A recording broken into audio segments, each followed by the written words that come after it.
Je m'appelle Chantal.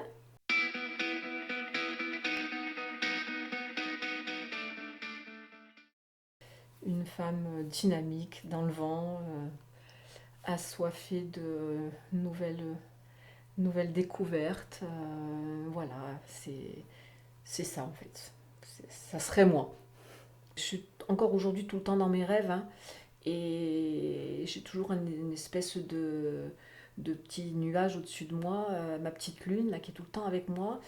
Et je suis capable de tenir une conversation, puis je pense à tout un tas d'autres choses à côté, tu vois. Donc, je suis toujours dans mon monde, en fait, beaucoup dans mes rêves. La solitude, ça me va très très bien, même si j'ai besoin d'avoir du monde aujourd'hui autour de moi, mais j'ai besoin de mes moments de solitude, et c'est là que je crée le mieux, le plus facilement. Têtu, entêté, entêtée dans tous les sens du terme, hein, donc c'est difficile de me faire changer d'avis. Ça, ce serait peut-être ce que j'essaie de corriger au quotidien. Les gens qui me connaissent vont tout de suite acquiescer en fait. La pédagogie, ça fait partie de mon premier métier. Donc gérer un peu les hommes, les ressources humaines. Donc c'était un de mes points forts dans ce métier-là, hein, la pédagogie, la formation des collaborateurs, leur développement personnel. Et puis dans mon métier d'aujourd'hui, puisque j'enseigne le chant et que ça demande beaucoup de pédagogie pour s'adapter à tous les publics en fait. Voilà. Ça fait partie aussi d'une de mes qualités, hein, c'est d'enseigner le partage, la bienveillance, le non-jugement, euh, l'aide, l'entraide, voilà. Et dans les travaux de groupe avec les élèves de tous les âges, surtout chez les plus jeunes et chez les ados, c'est extrêmement important. Activateur de talent. Et quelque part aussi mon petit côté magicienne, ma petite baguette magique. Donc où régulièrement j'arrive à provoquer des eureka chez mes élèves, donc qui d'un seul coup se rendent compte qu'ils sont capables de faire quelque chose. Et là c'est le waouh, j'ai fait ça moi. Mais c'est grâce à toi. Je dis non, c'est grâce à toi. Donc révélateur de talent, je pense que c'est pas rien. Et redonner confiance aussi à plein de gens parce que le chant ça permet ça aussi, la bienveillance ça permet ça aussi. Et mon côté très patient, très bienveillant permet à beaucoup de personnes en fait de revenir à un sentiment d'importance. Parce que c'est à partir du moment où ils s'imaginent et ils peuvent réaliser qu'ils sont capables de faire des choses, qu'on arrive après à enclencher tout un processus de développement de la voix et de développement personnel. Et là, c'est le début de quelque chose. L'injustice. L'injustice. Et de voir qu'il y a des êtres humains qui peuvent encore être malheureux de nos jours, souffrir. Ça me rend très très très triste. La musique, les amis, faire plaisir, les petits bonheurs. Les petits bonheurs en tout genre. La nature, la montagne, les balades en montagne, les amis proches, euh, ma famille, mes enfants, mon mari, mon chien, Caramel. Voilà, tout ça, c'est plein de petites choses. C'est les petits plaisirs, hein. Les petits plaisirs, voilà. Les tout petits plaisirs cumulés. Parce qu'on peut vouloir courir après le bonheur, hein, mais il est où le bonheur?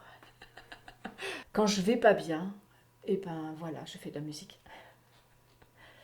Et ça va tout de suite mieux. La musique et le chant, c'est une source de bonheur, hein, même si on ne pratique pas soi-même, ne serait-ce que par l'écoute. Les vibrations que ça procure, le chant qui résonne, chanter à plusieurs avec d'autres chanteurs ou des musiciens ou même avec des élèves, chanter en harmonie, ça procure un bien-être exceptionnel. C'est vraiment, excusez-moi le terme, ça peut être jouissif. Tout, tout sauf les chiffres et l'organisation. Non, tout, beaucoup de choses me passionnent, la musique plus particulièrement. J'aime non seulement chanter, mais faire chanter, mais aussi mettre sur scène bah, les chanteurs. Et donc créer des spectacles, des comédies musicales, des choses comme ça, ça me plaît énormément. Et c'est vraiment la culture musicale, mais intergénérationnelle aussi, qui m'intéresse. Pas simplement de me réserver à un public juste de professionnels. Non, j'aime enseigner à tous les âges. Les échanges qu'il peut y avoir en termes de musique entre les nouvelles générations et les autres, euh, c'est top. À travers mes élèves, mon rêve personnel se réalise en fait, parce que moi finalement je m'en fous. Moi je peux aller sur scène, ok, je vais prendre du plaisir, peut-être que je vais en donner, mais c'est surtout ce qui m'intéresse, c'est de partager ça et c'est que ça puisse arriver à d'autres et qu'ils puissent justement y arriver eux quand c'est faisable, quand c'est possible, beaucoup plus tôt, beaucoup plus vite que je n'ai pu le faire moi. La vie quotidienne, après, ça ne me passionne pas du tout. Hein. Les choses du quotidien, la maison, tout ça, le ménage. Non, tout ça, c'est pas pour moi. Bah, je le fais, parce qu'il faut le faire, bien évidemment. Sinon, les gens ils vont croire que ma maison est pas propre. Non, non, si, je le fais. Mais alors, je le fais entre deux trucs, en fait, par petits bouts. Voilà. Physique, j'ai une grande énergie, même si quelquefois je peux avoir des baisses de forme, parce que justement, je ne sais pas faire les choses à moitié. Donc, j'ai souvent des occupations très énergivores.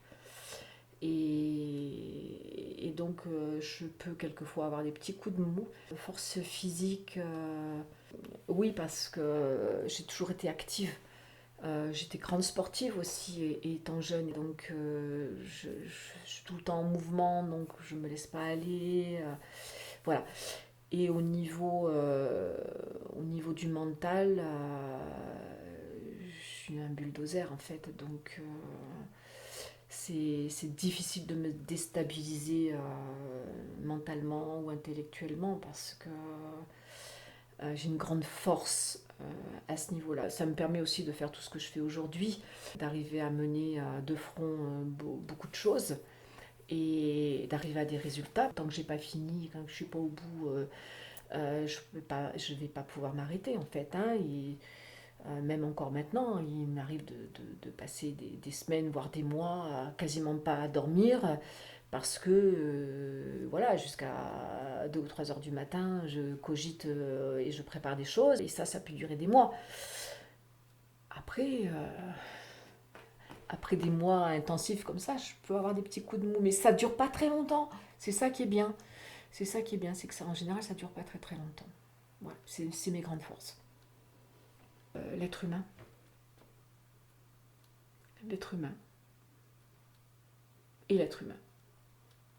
Tout ce que je fais, tout ce que je dis, tout ce que je crée, tout ce que je pense, en fait, c'est toujours tourné vers l'humain.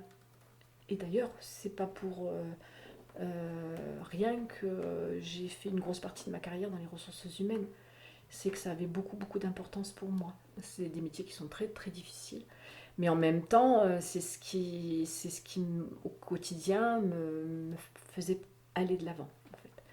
Et donc l'humain, mais au sens large, l'humanité, la protection aussi, la protection de la nature, de la planète, etc. C'est quelque chose qui est extrêmement important pour moi. Si c'est mes élèves,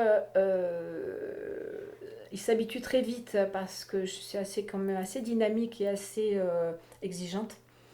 Et je ne pratique pas la langue de bois. Je ne vais pas communiquer avec eux en leur disant, bah, par exemple, oh, c'est magnifique tout ce que tu fais, tout va bien. Oui, non, mais tu peux chanter cette chanson, il n'y a pas de souci. Non, je vais leur expliquer que c'est peut-être pas encore tout à fait le moment.